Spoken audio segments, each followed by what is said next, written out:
Is our sound working? Thumbs up? Okay, good evening. I'm Kay Stearns-Bruning. On behalf of Falk College Nutrition Science and Dietetics programs, I'd like to thank everyone for coming out tonight. This is my cell phone, and I have silenced it. And I invite all of you to do the same, please. At the beginning of every event at Syracuse University, we have a Haudenosaunee acknowledgement. I acknowledge with respect the Onondaga Nation, firekeepers of the Haudenosaunee, the indigenous people on whose ancestral lands Syracuse University now stands. So I'd like to welcome everyone to the 5th annual Litt Memorial Lecture.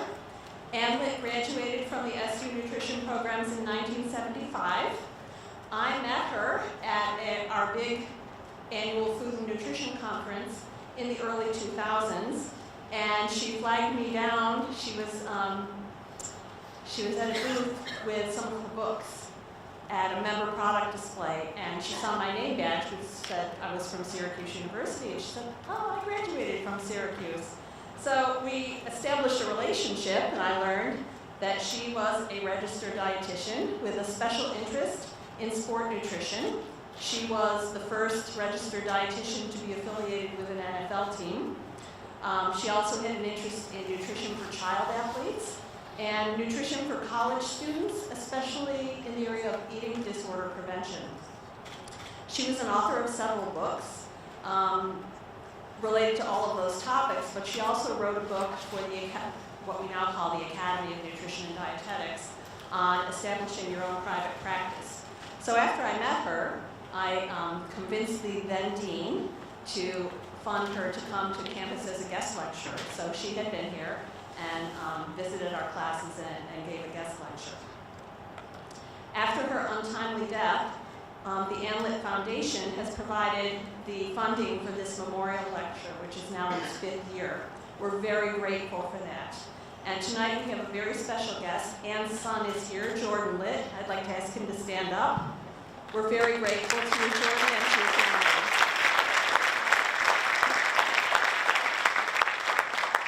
Jordan came all the way from California to be with us tonight.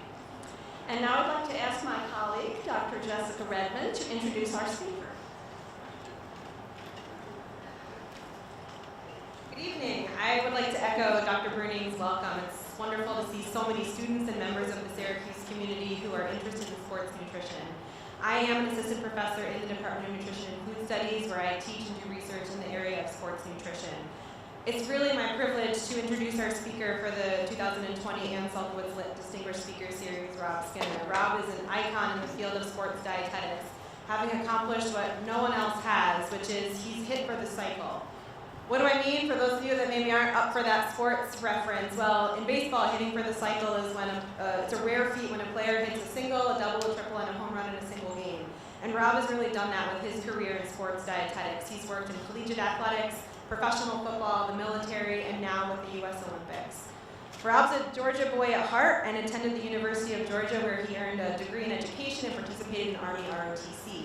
He then served in the U.S. Army, and I would like to personally thank him for his service to our country. He then went on to earn a second bachelor's degree in nutrition at Georgia State University. He is a registered dietitian and has also earned a certified specialist in sports dietetics credential, as well as being a certified strength and conditioning specialist. He holds a master's degree in exercise science from Georgia State University. Rob began his sports nutrition career as the first full-time sports dietitian at Georgia Tech, where he spent 10 years.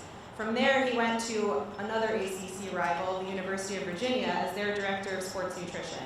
The U.S. Navy came calling next, and Rob was a performance dietitian for 3 years. During his time with the Navy SEALs, he went on several deployments to combat zones.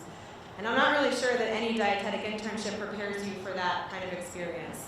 So for a change of pace, Rob went from the military on to the NFL, serving as the Washington Redskins sports dietitian for 2 years. And for the last 4+ years, Rob has been the Senior Sports Dietitian for acrobat and combat sports at the U.S. Olympic Training Center in Colorado Springs. So as you can see, he is definitely hit for the cycle. So it's really with my great pleasure that I turn it over to Rob for his talk tonight, From the Military to the Olympics, Nutrition for Sport Performance Enhancement. Following Rob's remarks, we'll have a question and answer period.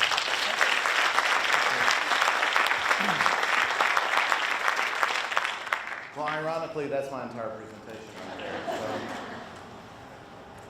So, I wanted to take you through my journey through sports nutrition, talk about lessons learned, and then answer questions. Now, this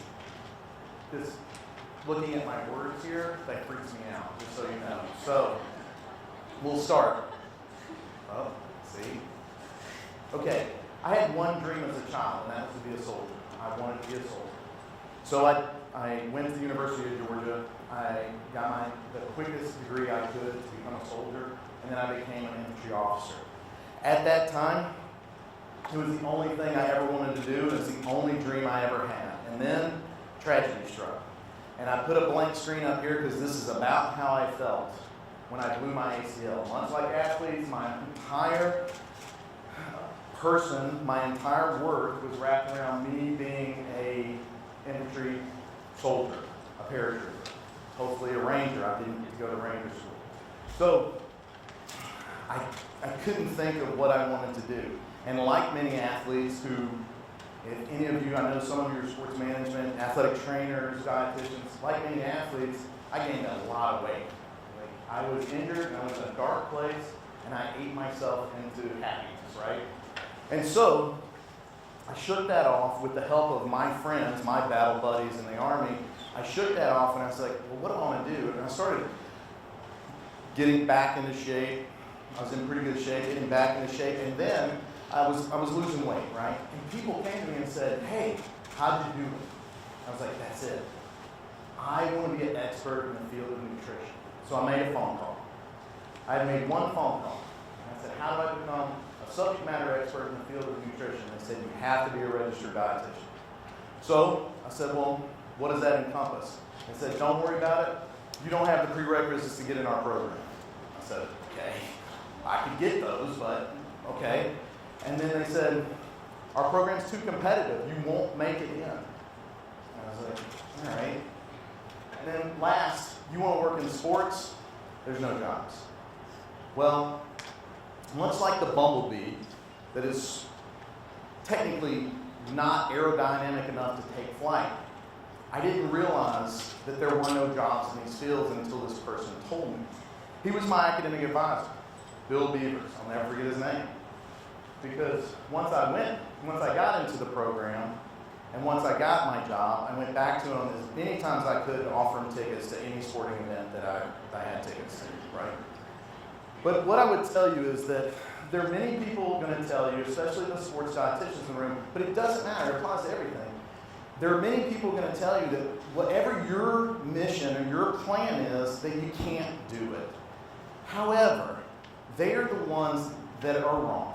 They're the ones running around the mountain saying, your path is wrong. There are many ways to get to the top. My path was different than many other sports dietitians in the country. This is my path. So, what I learned in school was nutrition could affect all of these factors for performance. Fueling, immune system, cognitive function, obviously body comp, medical conditions, as well as injury recovery and performance recovery. So it's like, it's so imperative that we be there for athletes. It is immeasurable what we can do to help them. This is what we learn in school. This is it. It can affect all these things. How can a team not have a full-time sports dietitian? And then I went to Georgia Tech. Georgia Tech was the second school in the country to have a full-time sports dietitian. I had no idea. I got the job in '97. It was a 1-year contract. I stayed 10 years. I got promoted to the director of the Performance Center, where I oversaw physical therapy, sports psych, vision, nutrition, and life skills. So I had a staff that I worked with that got all of those things done. I hired another sports dietitian who's still there today, Leah Thomas Moore, a great sports dietitian, but she was my intern, and then she ended up being the director of the program. After 10 years of a 1-year appointmentship, I went to University of Virginia. I wanted to start another program. And as you hear throughout my talk, the common thread is I like to build programs. I know that about myself. I like to go where no one else has been. Not just because they can't criticize me and this is how the other person did it. However, that is an advantage. So I went to the University of Virginia, and you see these pictures up here. You can see how old the picture is. I got the phone on the hip and stuff like that. But all of the things, and this is probably one of the best athletes I ever worked with, Calvin Johnson. But these athletes, these experiences were phenomenal. And I will tell you, for the sports dietitians out there, college athletics is probably the best place to actually help an athlete develop.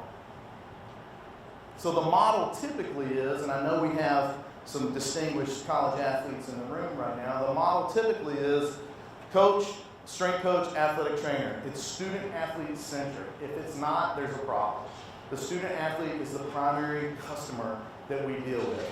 The dietitian typically is out here with psych and medical, but the dietitian now is being moved into the model with the strength coach, athletic trainer, and coach. So our role as service providers is to help each athlete reach their individual goals and improve their performance so that they can do whatever it is that they need to do. Whether it's being on the offensive line or being a rower, everybody has their own path to take. Some of the tasks that college sports dietitians are these. I'm not going to read them all to you, but the last one is any role that the athletic director chooses that you need to do. So it might be pulling a tarp on a baseball field during a super regional. Okay, done it.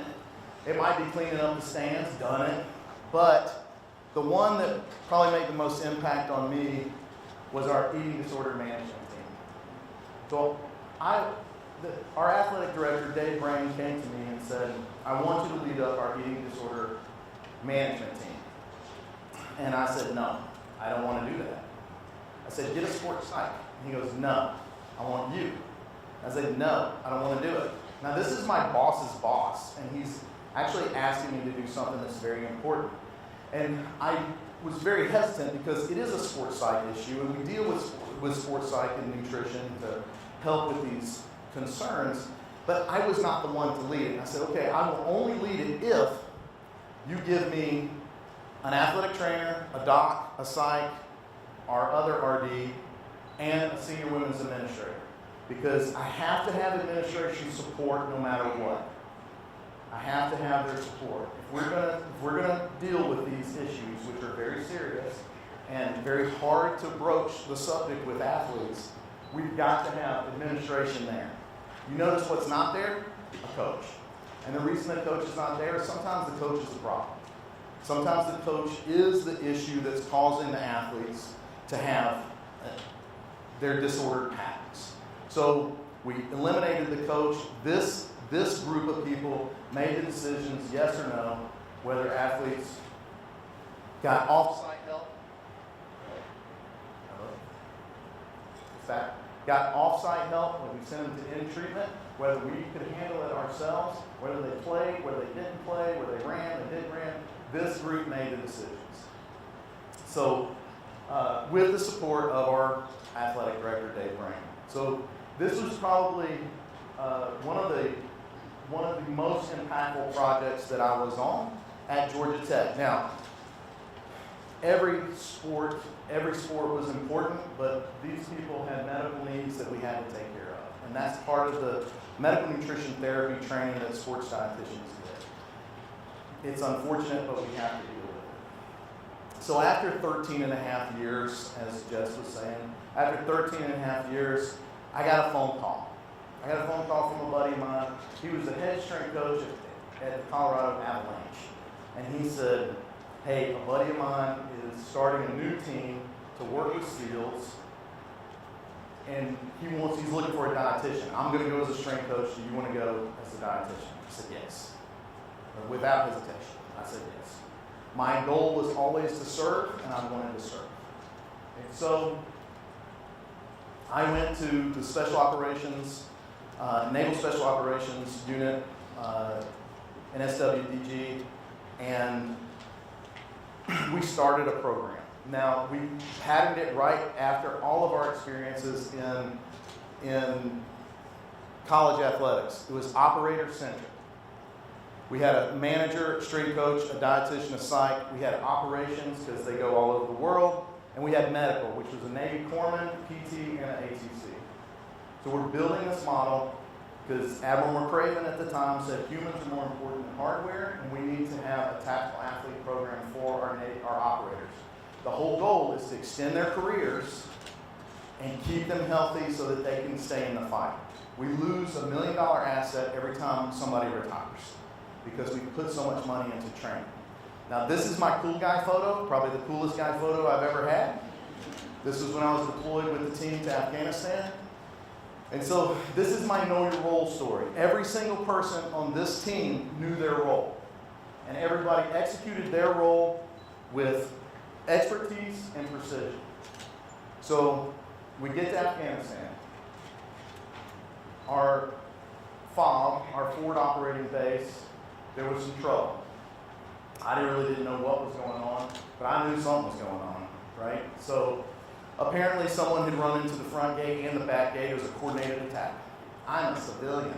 I have been trained, but I've never been in this, right? And so I'm standing next to our commander, the commander of the SEAL team. Strapping, tall guy, just what you picture a Navy SEAL looks like. And he's going, you go here. You go here. You get your rifle scope in the towers. You make sure you go this way. You check security. Make sure the perimeter is good. We had all of this going on. And here's me, looking like this. And I look at him with my rifle, my pistol, and I'm like, where do you need me, sir? He looks at me and he goes, you're a dietitian, get in the dining hall. Right? And I tell that story because it literally is a know your role story. My role was not to be a shooter. I was the best shooters in the world. What did they need me to get in their way for? My role was to go make sure chow was good when they finished whatever they were doing, right? So know your role. If you're a sports dietitian, know your role. Your role is not to make calls on plays or be a super fan of the team. Your role is to help people in your specific task. That's what your role is. Know your role.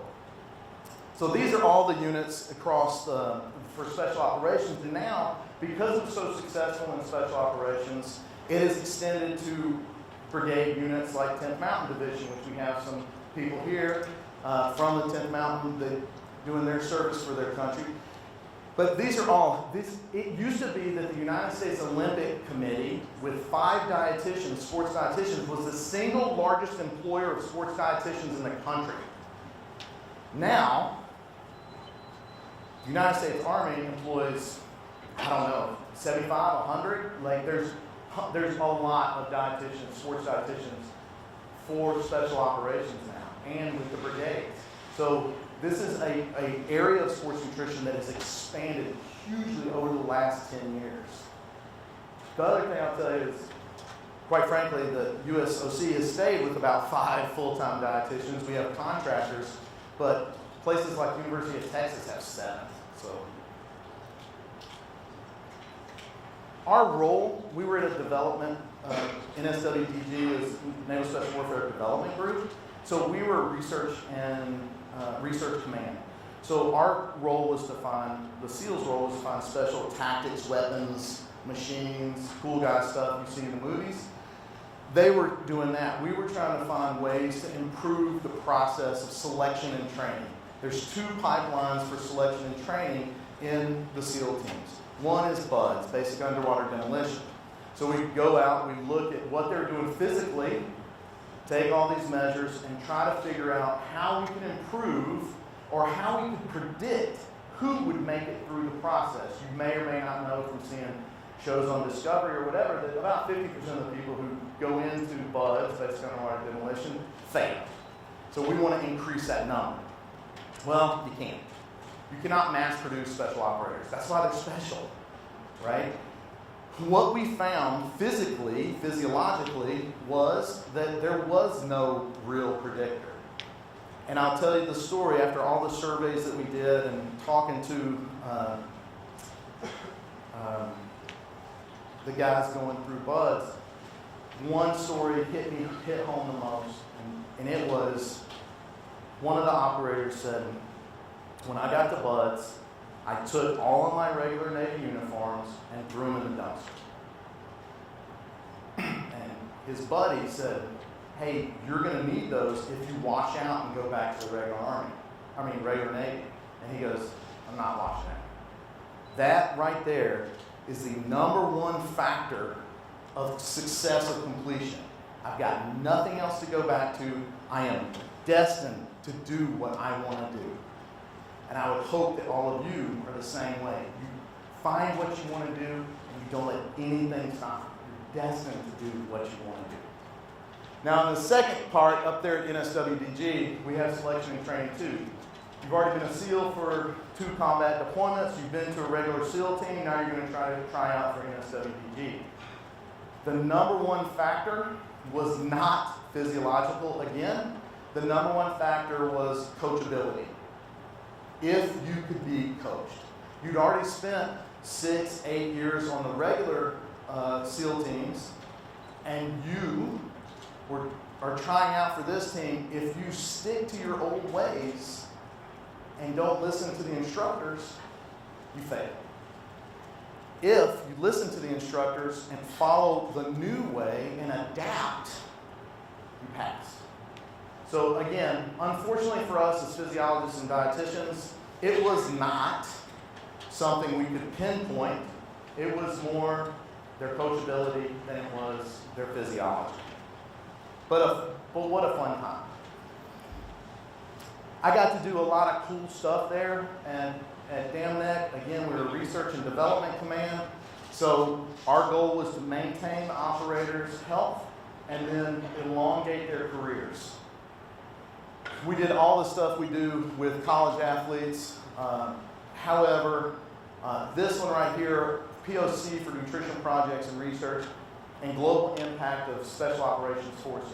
So I deployed overseas for this global impact. One of the things I did that everyone in this room would have come up with, I'm convinced.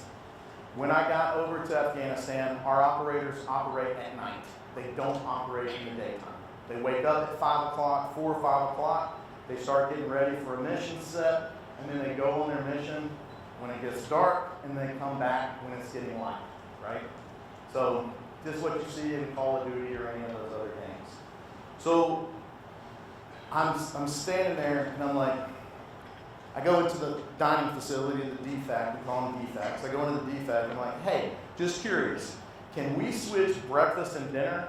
Can we have breakfast at 5 o'clock and dinner at 8 a.m.? You would have thought, like, I won the Nobel Peace Prize, right? These guys were like, no one has ever thought of that before. And I'm like, no one's ever asked, right? And this is why it was important to have someone focused on their job, nutrition, right? I knew the number one way to have someone feel crappy and homesick is not to give them the right food at the right times. So we adjusted that.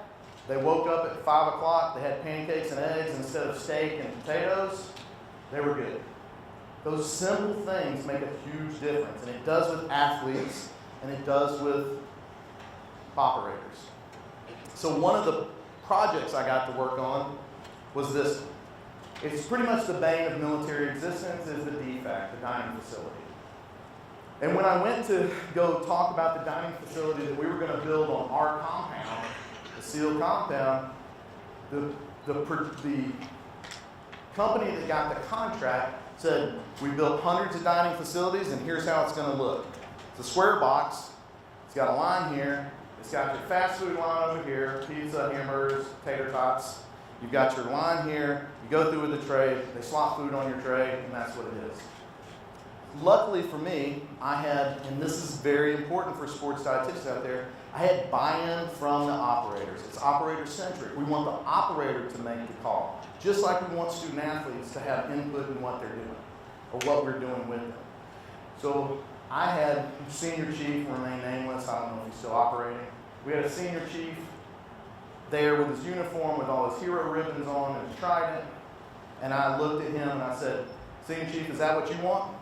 And he stood up, which gives me immediate credibility. He stood up in this room full of regular Navy people. He stood up and said, "We want what he says." So me and the designer went out in the hallway and designed the new facility that was patterned after what I had experience with, which was training things. So we came up with this. I can only show you diagrams because there's no cameras allowed on the compound. So we built the first Navy facility with no fryers from the ground up. The operator said if they found a fryer in there, they would throw it in Red Wing Lake right there. And I believe them because they're that kind of guys. So we built this facility. I had to brief the Pentagon on why we wanted healthy food in our dining facility. The good thing was, I got my heroes right behind me. It's a lot like having your offensive line right behind you. Nobody's going to mess it, right? So I had them right behind me, and those guys wanted good food, good quality, to fuel appropriately for every day their mission set. Instead of a salad bar, we had the antioxidant bar, right? Instead of just a side item, we had adjust your carbohydrates to activity. Over here, we had a performance station, which had all of our healthy fats and all of our quality proteins. So we designed it in a way that when they walked in the door, they saw what we wanted them to eat first. We wanted them to get good, healthy fruits and veg, and then go build their plate with quality protein, and then adjust their carbohydrates to whatever activity they were doing that day.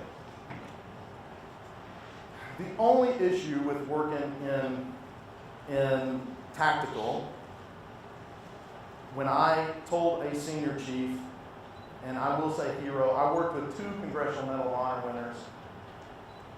When I told a senior chief, hey, my first week there, I said, hey, this is a lot like athletics. Not trying to be tongue-in-cheek, but really, the physiology is very similar. What they're doing is very demanding. And he said, except the consequences for failure can be catastrophic. And that made me feel this high, right? But it also made me realize what we were doing was very, very important for these operators. Because we lost 13 guys in one helicopter crash. It's on and on and on. That was nothing to do with nutrition, obviously, but it still hurts, right? You work with guys every single day, and sometimes they don't come back. So that's just my pitch on that. So. Then I got a phone call, not long after that helicopter crash, and I was feeling kind of crappy. I got a phone call from the Redskins. Now the Redskins, as was said earlier, Ann Litt was the first consultant at the Redskins. And she actually paved the way for Dan Snyder, the owner, and Bruce Allen, the GM, to hire a full-time person. When I got hired at the Redskins, I told you at Georgia Tech I was the second, right? Second in the country. When I got hired at the Redskins, I was the 4th full-time person in the NFL. Now, there's only 4 teams that don't have full-time people. It's, again, for sports dietitians out there, the field is growing. It's ever expanding.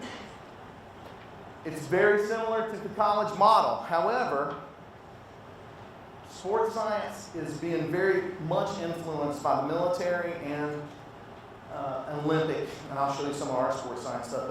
So it's this sports science nebulous title, which I don't particularly like because we're all sports scientists in the field of nutrition, sports scientists in the field of rehab and injury prevention, sports scientists in the field of strength and conditioning, CV over there. So we're all sports scientists. It's just what you do with the science.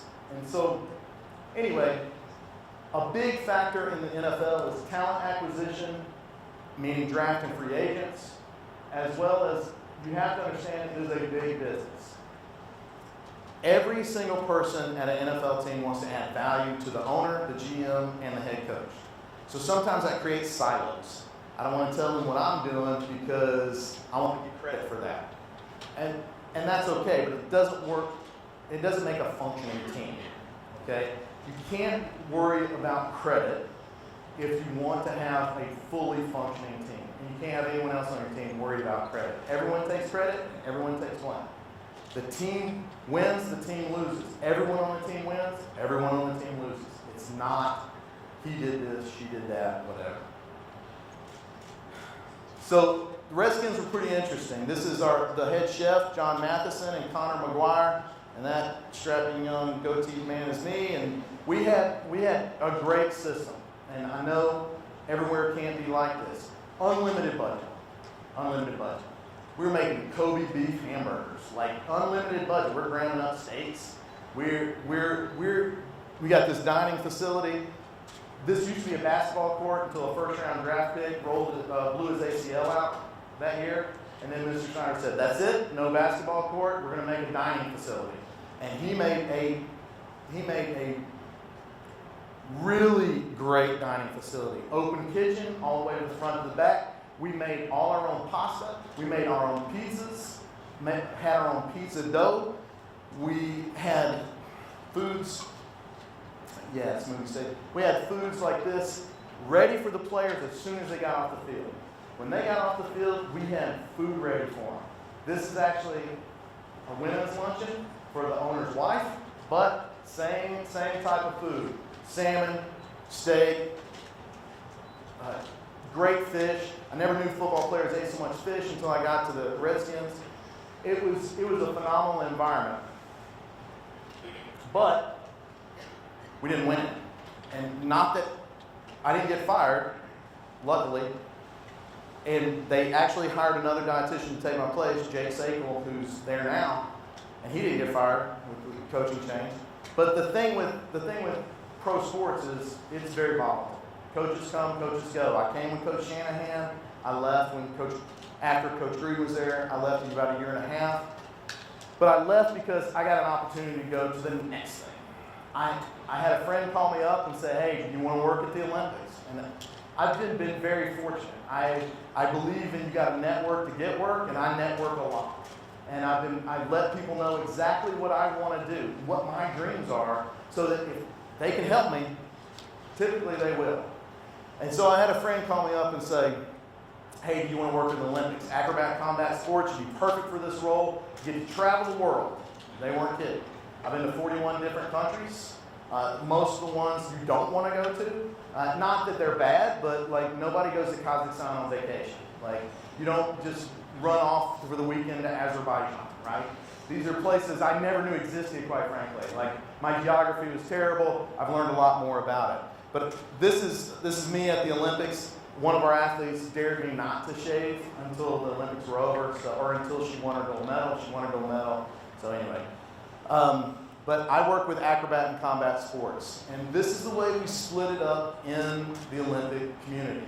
We have different, I don't want to say silos, but different teams. And our teams go around like this. We have dietitians for almost every one of those. Endurance rackets and boats, for some reason, they don't have a full-time person rowing. But they do, rowing actually employs their own person for their national governing body. We are basically resources for our national governing bodies. USA football, even though that's not an Olympic sport. USA rock climbing, that is an Olympic sport now. USA surfing, that's one of our sports. So we are subject matter experts to help those teams with whatever they need, especially getting up to the Olympics. So these are our teams. As you can see, the ones with the stars are the ones that are new just for Tokyo in 149 days. The Tokyo Olympics are supposed to start. We'll see what happens. This right here is Kayla Harrison. Does anybody in the room know who Kayla Harrison is? You do? That's awesome, Matt. Kayla Harrison is the best judoka that we've ever produced in the United States. She's a two-time gold medalist. She currently is in the PFL and won $1 million for beating everybody up in her sport. This is one really, really, really strong and talented woman, and no one in America knows her name, so it's really weird. But I like to put her out there. So I want to show you some of the stuff that we do with Team 5. We stole from the military. We do the 5 W's. We have the coach come to us and say who, what, where, when, and why, and we figure out the how. And we answer questions so that we can make adjustments and integrate it into their training. So if we can't integrate it, we can't implement an intervention, why are we testing for it, right? Why do we care what you think practice is like if we're not willing to adjust practice? And so we do these things. You can see vertical jumps and urine testing. A big thing is we made our assessments portable. So instead of you coming to the lab, we come to the field. We go out. We've done these tests in 6 different continents and multiple different countries. We're constantly looking for ways to improve. And this is our senior physiologist. He actually just left and went to Toronto Blue Jays, but this is our senior physiologist with one of our divers. And this is our strength coach for boxing. And this is Jordan Burroughs, 74 kilo Olympic champion from 2012 in wrestling. But our goal is to find what we can do to improve or integrate sports science into what athletes are already doing. It doesn't make sense for us to change their whole structure for just a short period of time. And we've got 4 years, so we can dabble with stuff at the beginning, but right now we've got 149 days. We're not dabbling anymore. We are focused on just what we need to do to make them better for the Olympic Games. And one of the things we're focused on is short-term heat acclimatization, because hopefully we are going to Tokyo. You might have seen the article today saying maybe we cancel it. It's not going to get canceled. But hopefully we are going to Tokyo, and one of the things is in August in Tokyo, or July and August in Tokyo, it's going to be 90 degrees and 90% humidity. Well, we're in Colorado, when our guys and girls come out there for camp, no humidity, and it's at 6,000 feet. So, and a lot of people have asked me, and even in the class I was talking to yesterday, a lot of people say, well, they're indoor sports, so it doesn't matter. This is Nicaragua. This was the indoor facility. There is no wall. There is no climate control. You can't, when you travel around the world, we like climate control, right? Most other countries don't have it. And especially if we're going to South America or some places in Europe, they're not going to have climate control. So we have to be ready for this. So what we did was we did a study. We did a protocol, 10 days in the chamber. Every other day we looked at it. We looked at hydration, and we looked at grip strength and cognition. And what we found was that we could use this short-term acclimation protocol to get them ready for a hot, humid environment. And just so for those in the audience, heart rates went down. That means they adapted. They were doing the same amount of work with less stress. And then sodium concentration went down. We did sweat testing. So that meant they were retaining sodium, which is a good thing. That means they were adapting to the heat. So we have a room there that we can adjust heat, humidity, and altitude. So we can take them down to sea level. We can crank it up to 90 degrees and 90% humidity and simulate Tokyo. And that's what we do. For that one, we were simulating Nicaragua. Next month, we go to Argentina with boxing. We'll have them in there every other day to make sure that they are acclimatized by the time they get there. We were in Argentina with wrestling, and this is just a quote from our wrestling coach, and he was like, there's no climate control in any of the venues we go to in Central and South America. We want them to practice in an area that is similar to that, and that's what we did. And then this is one of our potential Olympians. She's on the Olympic team. She's got to qualify the weight next month, but she goes, I'm glad we practice in the chamber because heat usually kills me. She won a gold medal. Now, is that why she won? I don't know, but it didn't hurt her. And so she is from Boston, Rashida Ellis, and you can look for her in the Olympic Games, hopefully. A lot of the things I do with the Olympic movement are pretty fun. I love doing the culinary stuff, and this is some of our wrestlers, and this is Kayla again with Richard Blaze, one of America's top chefs. So we do a lot of stuff with, these are the chefs from Chobani, because they were a sponsor, they're not a sponsor anymore. But we do a lot with our sponsors and then trying to get the word out on the Olympic movement. This is on the road with Team USA. You can look at some of this stuff. This is just meat hanging out in the store with no refrigeration or no no cellophane, flies all over the place. What I'm telling you is that a lot of the places we go are very austere environments, and this is carrots. You can't get more farm to table than this. They still have mud on them, okay? So some of the places we go, this is Cuba, so if you're a dietitian and you're trying to feed your team, you may be looking at some of this stuff is where you're purchasing. If you know Spanish, great, better, especially if you're in Cuba, but Mongolia, not so much. They don't really care about Spanish. So a lot of the stuff we're doing is trying to make the team feel at home and feel comfortable even when they're on the road, when they have to compete. This is one of our coaches I'm sorry you can't see that, after he just drank warm horse milk, because in Kazakhstan, that's what they put on the table for breakfast. This is a piece of horse shoulder right here, and for all those food science people in here in the room, this was them trying to heat or keep a chafing dish warm with tea candles. Okay, so food safety is a big issue for us on the road.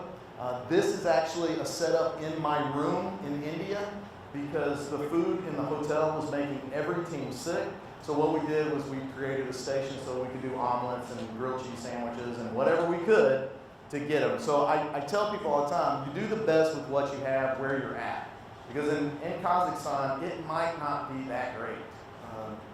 Although they're great people. But this is Argentina. This is Clarissa Shields, 2-time gold medalist, boxer at 75 kilos. She's also 3-time world champ, currently in the pros.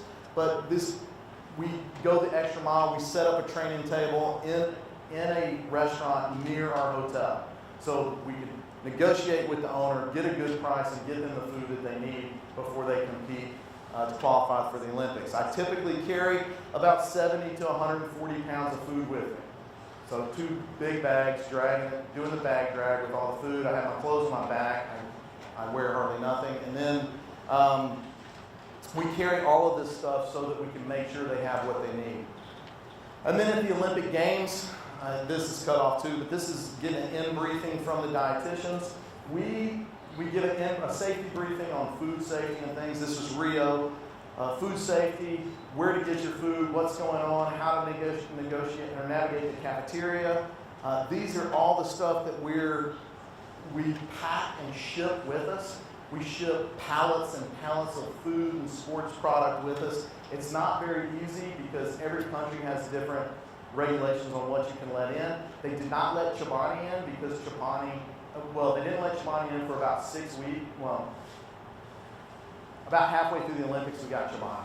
And the only reason they didn't let it in because it has live cultures. You can't have live cultures going into a country without them being tested. So it becomes very, very difficult to get foods at the games. Japan should be better. We've got a lot of vendors over there, but we are shipping a ton of bars, drinks, hydration, stuff like that.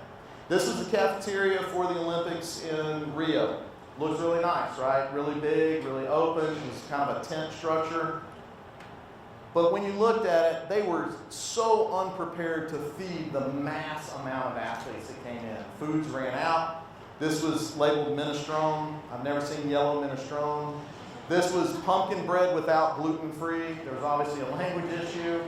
So the dietitians are constantly, we have one dietitian that's just in the village, and they're constantly reporting to the food service people, hey, this is an issue, this is an issue. So it's all checks and balances to make sure that our athletes and every other athlete gets what they need. This is my life in Rio. I had a bag filled with stuff, a cooler filled with stuff, and I lugged it just about everywhere with me. We are very fortunate. We set up a high-performance training center. So we bring our chefs, we bring our food service people, we have our strength coaches ship over weight equipment, and we create basically a mini Olympic training center in whatever country we're going to. Here, because it was so spread out, we had 3, and this was one of them, Lonier Park, and basically we took over a kids' soccer camp. So it was really cool for our athletes who had finished competing because we had a water slide in the pool and all kinds of stuff. So it was really neat, but this is where we got everything done. This is Liz Fusco, the dietitian for USA Rowing.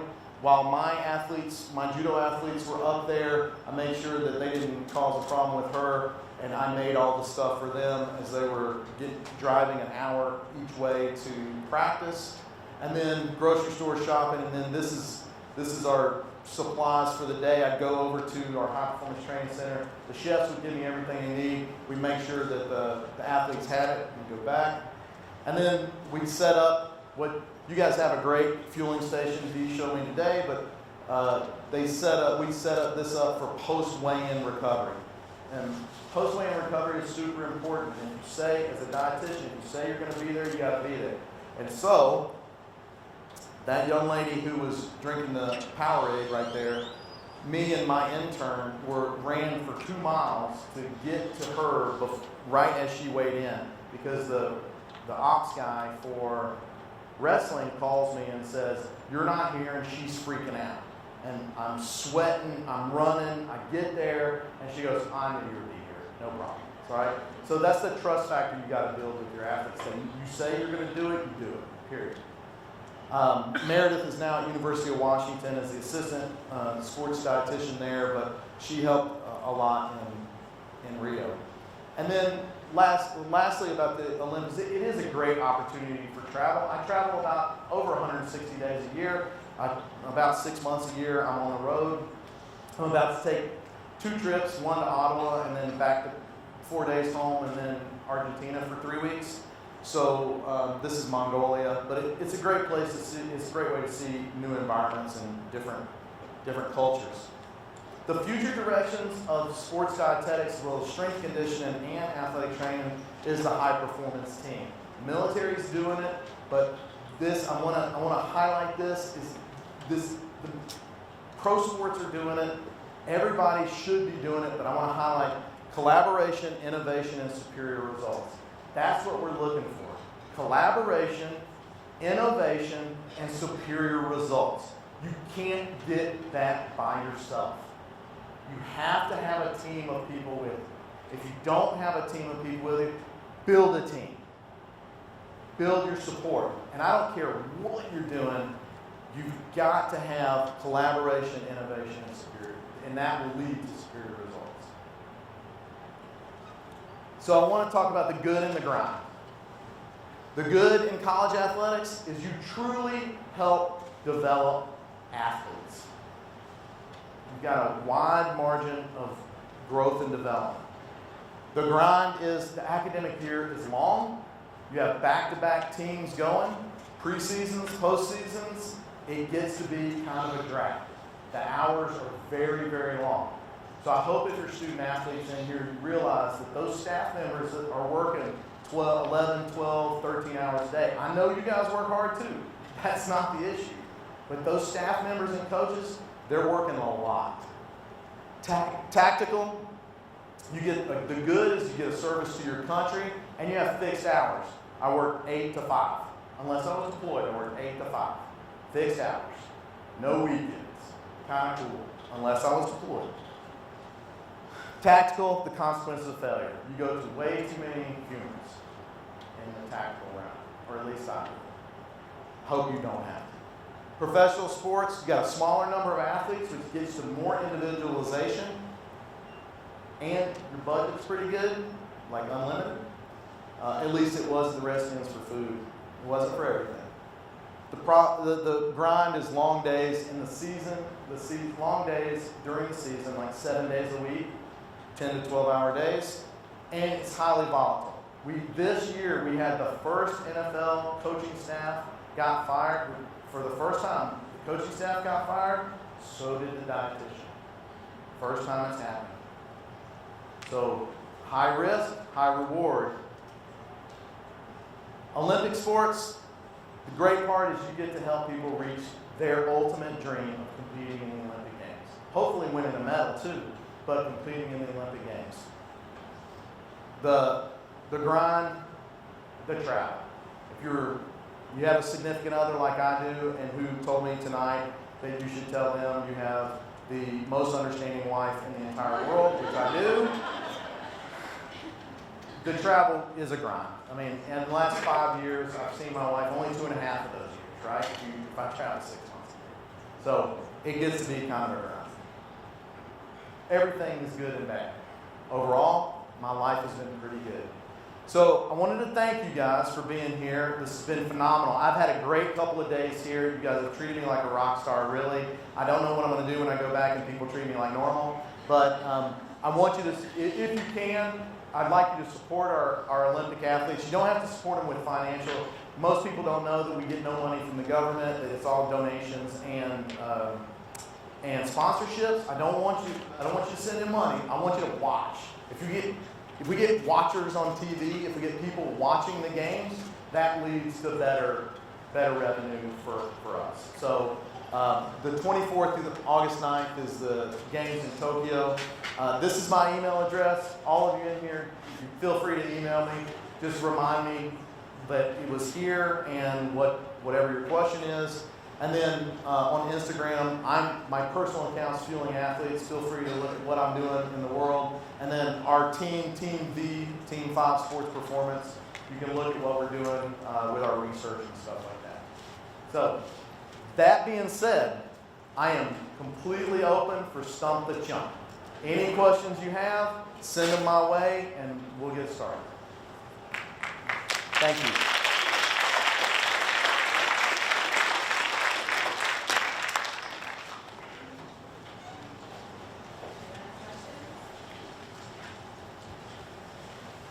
What was your favorite part of working with the SEAL teams?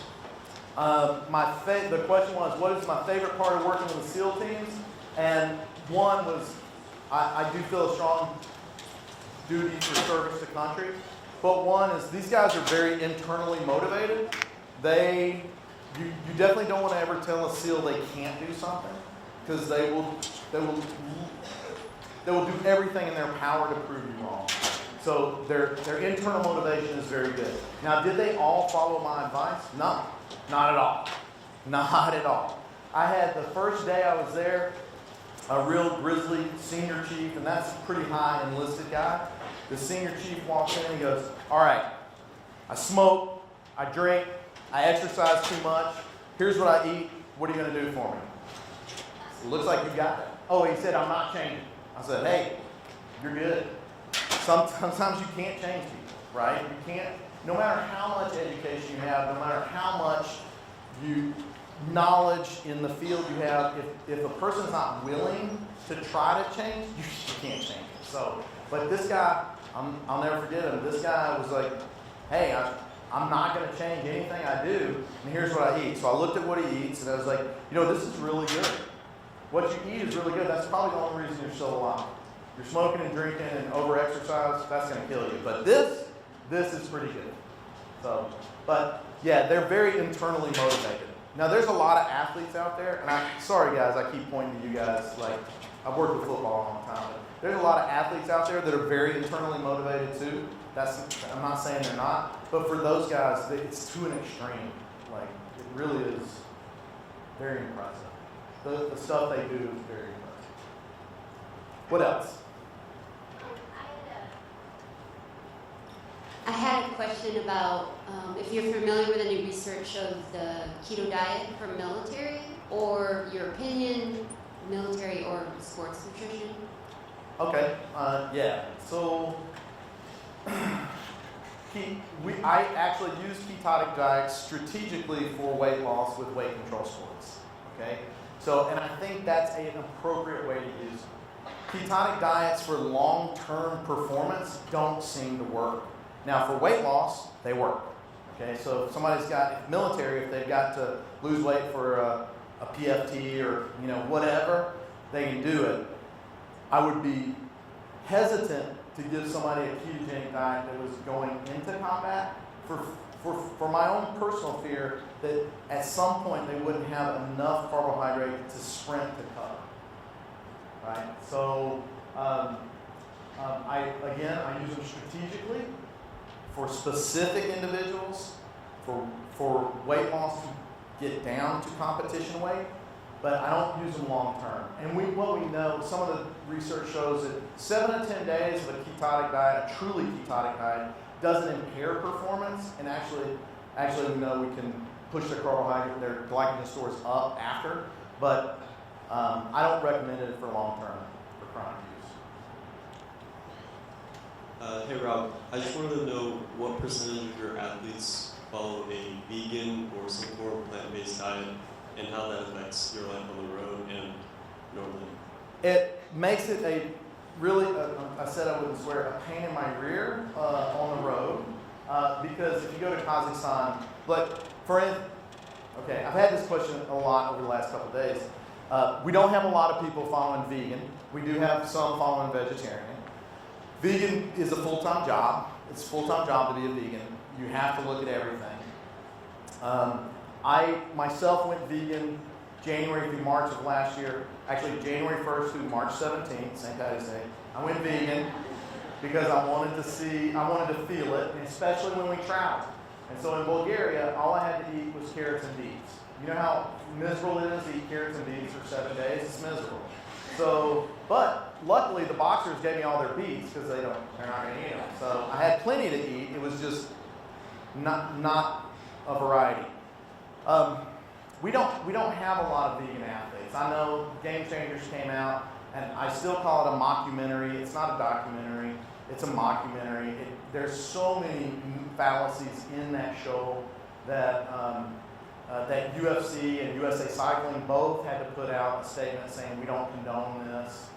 So it's not that veganism is not healthy, but it's work. You have to do it right, or you're going to end up with some overt deficiencies. I don't know. I hope that makes sense, but for my athletes, for the athletes I work with, there's a lot more people who avoid, like, a lot of the boxers don't eat pork. Okay, no problem. That's good. Some of the wrestlers don't eat any red meat, they only eat chicken. Okay, not a problem. But we do see deficiencies. Like, we do see iron deficiency, anemia, and other issues that come up. So I'm not advocating, that's another thing for dietitians, for all the dietetics students. I don't advocate beliefs. I talk in facts, okay? So if my belief is that a vegan diet is not good for me, that doesn't mean I push red meat on someone else, okay?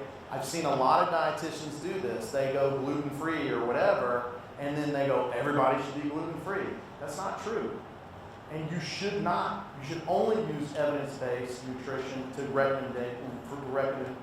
make your recommendations to athletes, not your feeling and not your personal beliefs or what helps you. You've got to talk to them about what's going to help them. So that's kind of soapbox.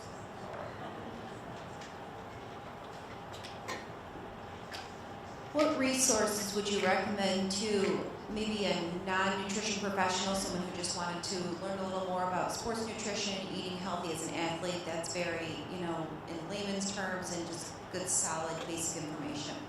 Well, there's a lot of fact sheets on the Collegiate Professional Sports Dietitians Association website, sportsrd.org, and which, to full disclosure, I was one of the founding members of that organization, so I think they're pretty cool.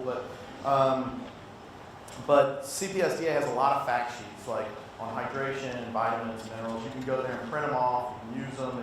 It's all good information. It's been vetted by sports dietitians around the country. You can always look at different books. Probably for a non-nutrition person, Nancy Clark's book is still probably okay. It's just very basic. So I can't think of any layman's books. I really like Dunford and Doyle's Nutrition and Exercise Physiology. I think they put it at a good level for a 101 level class.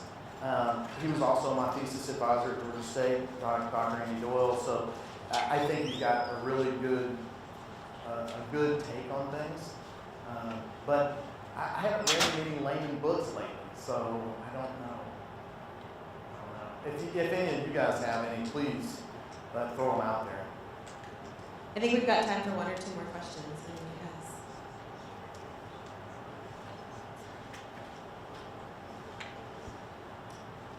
When you worked with the military, you talked about their specific stations in the dining area. Yeah. They would go to their antioxidant station and then they end at the carb station. And you talked about and adjust your carb activity. Could you talk about that a little more in depth? Yeah, I actually, again, I think we as dietitians and exercise physiologists kind of mess people up with the 70%, right? So at 70% of your VO2, you're primarily burning carbohydrate, right? So somebody took that and ran with it and said, you need 70% of your calories from carbohydrate. You see the problem? They used the wrong thing, okay? And so I believe you adjust carbohydrates to activity levels. If you are not going to train, you can shrink those down, not eliminate them.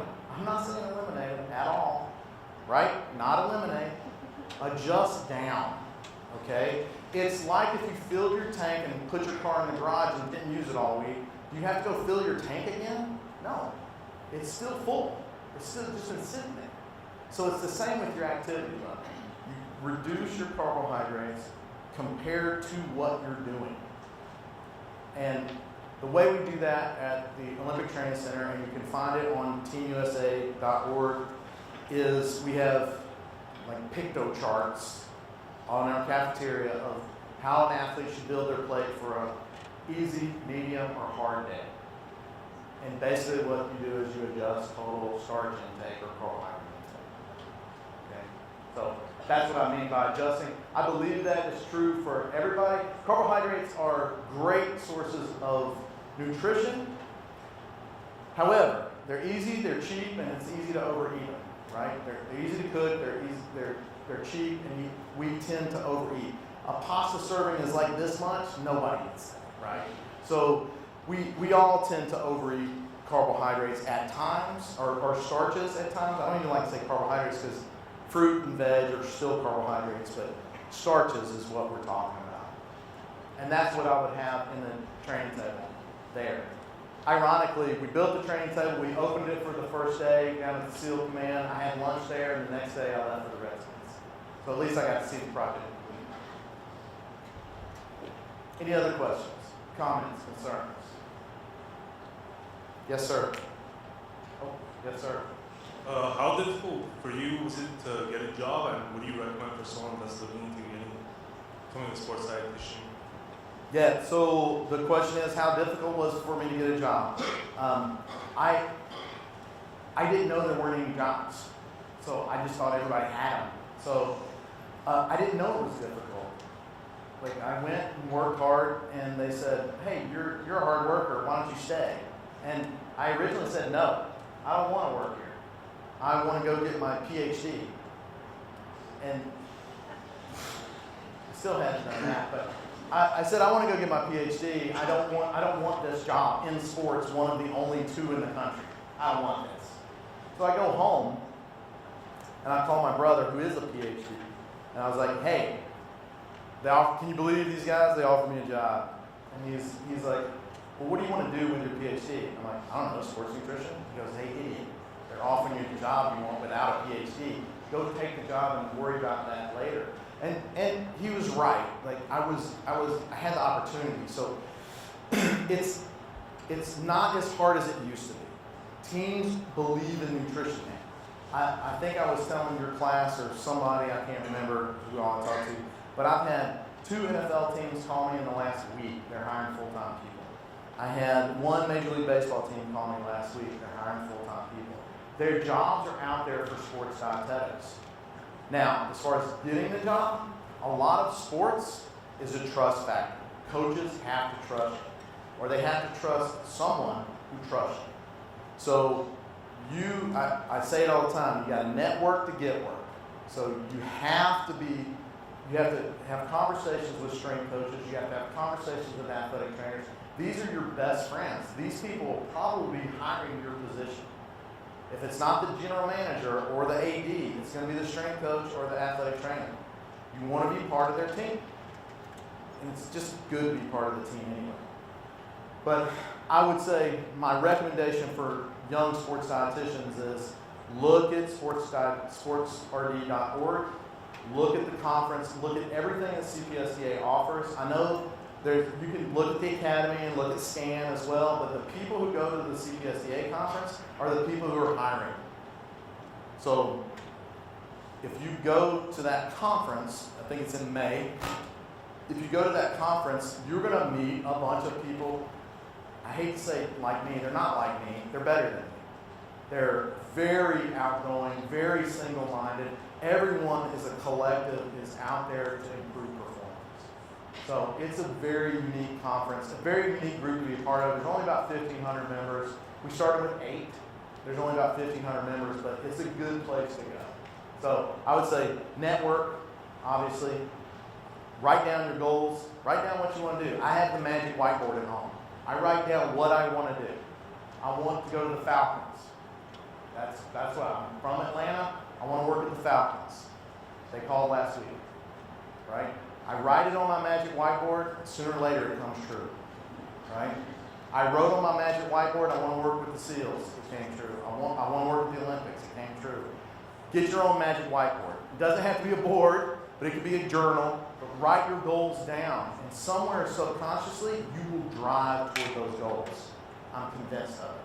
I would never have made it this far or done the things that I've done without writing down my goals. All right, last question over here.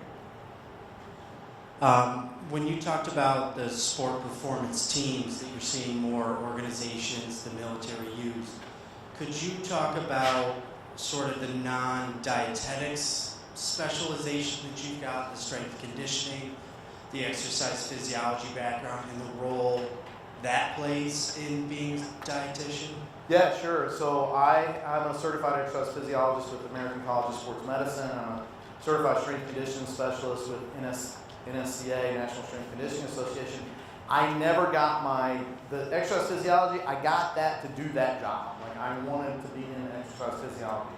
I got my CSCS so I could speak the same language as the strength coaches. I've never programmed for anyone, including myself. I've always been fortunate enough to have strength coaches program for me. So I don't do that.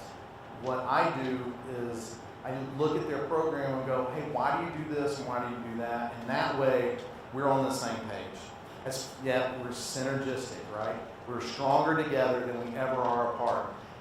With the exercise physiology, at the SEAL team you saw, I was doing DEXAs and VO2 maxes and all the exercise physiology stuff you learn in class, we were doing. And the exercise physiology portion helps me when understanding energy needs and energy demands. So the other parts of the team are technology. So everybody thinks they're a sports scientist because they put a catapult or a GPS monitor on someone and they know how much they ran up and down the field, like soccer. They know how much they ran up and down the field and what their heart rate was when they were doing it. But it's all in managing the measures. You have to analyze the data. If you don't analyze the data, you can't create an intervention. If we can't create an intervention, why are we even doing it in the first place?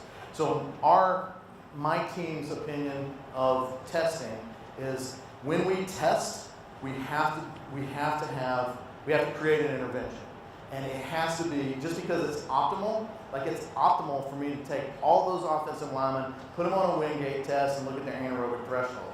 But is it feasible? Can I get it done in the amount of time that they have so that it doesn't interrupt their day much? It'll be painful, but it doesn't interrupt their day and it doesn't interrupt coaches' practice. So those are the things that we look at. We want it to be feasible, not just optimal. But for me, having the exercise physiology background and knowing the strength and conditioning, or at least having an understanding, has benefited me as a dietitian because I work with those people every single day. We all know what we're doing, or what each other is doing. I hope that answers your question. Great. Thanks. Thank you, Rob, so much. Let's join you one more time. For those of you that are registered dietitians, if you are looking for your CEUs, please see Nikki Beckwith. She's got them for you. But otherwise, thanks everyone for coming. Have a great night.